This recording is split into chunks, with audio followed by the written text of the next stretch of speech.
दिनै बुधबार दिनै गोजोन फुंबिलिनि समाव बयनिसिमबो आंनि अननाय सिबिनायखौ एसपि बड' निउज चेनेलनि जानानै बावहरग्रोनाय जाबाय। आसा खालामो दिनै आंनि रादाब फरायनायखौ नोंथाङा जोबजासिम खोनासंगोन। दिनैनि रादाबखौ फरायदों आं मुस्रि फैमोन नार्जारि। आसाम पुलिसनि DIG जेपि सिंहनि बिथोन बायदियै दिनै मंगलदैनि महर्षि फरायसालिनि सानै फोरोंगिरिखौ मंगलदै जिल्लानि SPनि संदाननायाव हमनो हायो।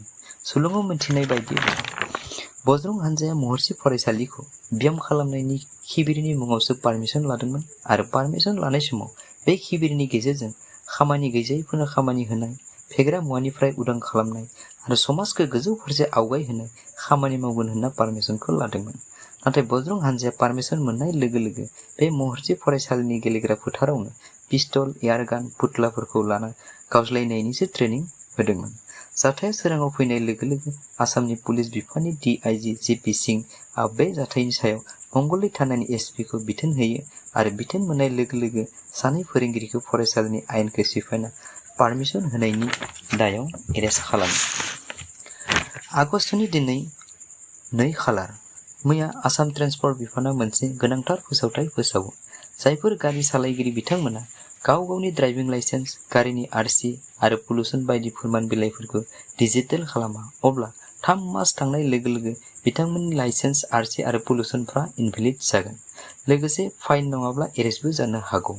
ओंखायनो ट्रेन्सपर्ट बिफाना गारि सालायगिरि बिथांमोनखौ गाव गावनि ओनसोलाव थानाय CSPनि खाथियाव थांना डिजिटेल एप्लाइ नि थाखाय बिथोन होदों। हारियानानि गुरुग्रामनि सेक्टर 50 आव दिनै हिन्दु धोरोमनि मोनसे गोजोन हानजा सुरनाय हाबाफारि दंमोन। बेवहायनो बे हानजा सुरनायखौ हेंथा होनायनि जाहोनाव मोननै हानजानि गेजेराव दाङाबाजि जायो आरो लोगो लोगो बे दाङाबाजिया गेदेर महर लानानै गारि मटर सावग्लुंनाय, दखानाव बुफाय बुजि खालामना अर फोनांनाय आरो लुटपाट खालामनाय जाथाया गेदेरनिफ्राय गेदेरसिन जालाङो आरो बिब्दिनो गुरुग्रामनि सेक्टर 57 आव गंसे मस्जिदखौ सावना होनायजों लोगोसे बे मस्जिदनि इमाम मोहम्मद सादकखौ गोबौ हाथियारजों बुथारो। बे जाथायाव गासै 7 जिउ खहा जायो। मैया BJPनि दैदेनगिरि शिलादित्य देबनि सायाव 3 सिनियर उकिल जुइनेद खालिद, आनवार हुसैन आरो हबीब आहमेद बिथांमोना तेजपुर थानायाव IPC 295A/124A/153A नम्बराव केस होयो। बिथां BJPनि दैदेनगिरि शिलादित्य देबआ मुस्लिमफोरनि सायाव मोननैसो आयेन बेरेखा बाथ्रा बुंदोंमोन। बिथाङा बुंदोंमोन दि गुबै मुस्लिमफोरा थारैनो माइक लानानै नामाज फराया, खालि जायफोर हिन्दुनि फ्राय मुस्लिम धोरोम लानानै मुस्लिम जाबोदों बिथांमोनाल'सो माइक लाना बेबायदि नामाज फरायो आरो बेबायदि माइकजों थारै सिखावफोरखौसो ज' जाफैनांगौ होनना बिथांमोना खावलायहरो। ओंखायनो माइकजों नामाज फरायनायखौ बन्द खालामनांगौ होनना बिथाङा बुंदोंमोन। डेभिड बसुमतारिया बिसारनि जोबथायाव मैया क'क्राझार आदालतनिफ्राय मोनबाय जिउ जोबजासिमनि साजा। 2022 मायथाइयाव बिथाङा गावनि फरायसालिनिनो उन्दै उन्दै गासै 5 फरायसुलिफोरखौ जिनाहारि खालामदोंमोन।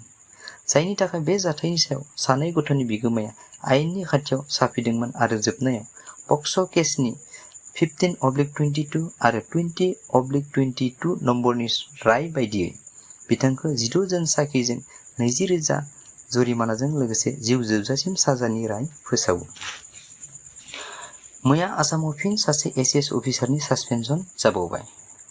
बिथाङा धुबुरी जिल्ला परिषदनि CEO बिस्वजित गोस्वामी।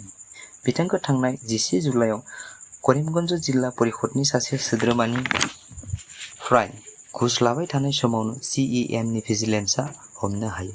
बिथांनि न'निफ्राय 2,32 लाख रां बोखांनो हादोंमोन। आसामनि खायसे आइजोफोरा बायदिसिना खायदाजों फुस्लायजानानै जेरैबो खोमाना लानो गोनां जादों गावनि मान सन्मान, गावनि बेसेनगोनां जिउनि माखासे थांखिफोरखौ। मैया सासे आसामनि आइजोआ सानैसो गाज्रि मानसिफोरजों मोजां खामानिनि थाखाय फुस्लायजानानै 3,000 रांनि थाखाय गुबुन मानसिनि आखायाव गथायना फैजायो। नाथाय जोबथायाव बिसोरनि आखाइनिफ्राय खुनुरोखोम फैनानै गुरुग्रामनि मोनसे थानायाव फैना खबरखौ होफैनायावसो जाथाया सोराङाव फैयो। आरो बे जाथायाव दायनिगिरि महरै दङ सानै आसामनि आइजो पुजा आरो मामनि। आथिखालाव गुरुग्रामनि पुलिसफोरा बे जाथायनि सायाव नायबिजिरगासिनो दङ। रादाब खोनासंगिरि मानगोनां नोंथांमोन, दिनैनि आंनि गिबि रादाब फरायनायखौ जोबजासिम खोनासंनायनि थाखाय आंनि गोसो गोरबो अननाय आरो सिबिनायखौ बावहरनानै गाबोन फिन लोगो मोनफिननायनि मिजिं लानानै अननानै आंनि चेनेलखौ साबस्क्राइब, शेयार आरो लाइक खालामनो गुरै खावलायहरनाय जाबाय। एसेनोसै, गोजोन्थों।